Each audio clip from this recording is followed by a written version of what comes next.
اگر آپ اس ملک کو حقیقی طور پہ آزاد کرنا چاہتے ہیں تو آپ سب کو قربانیاں دینی پڑیں گی۔ کبھی بھی آزادی قربانیوں کے بغیر نہیں ملتی۔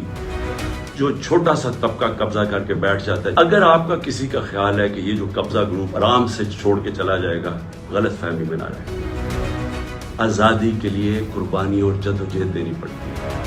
آپ سب کو میں آج کہہ رہا ہوں کہ میں تو تیار ہوں، میں اس کو جہاد سمجھتا ہوں، میں پولیٹکس نہیں سمجھتا۔ آپ نے خوفزدہ ہو کے اپنی آزادی کی تحریک سے پیچھے نہیں ہٹنا، کیونکہ ایسا موقع شاید آئے نا، جو اس وقت قوم کھڑی ہوگی اور جو شعور آ گیا قوم میں، جو ہمارے نوجوان آج کھڑے ہو گئے ہیں، آپ نے اب اس سے پیچھے نہیں ہٹنا۔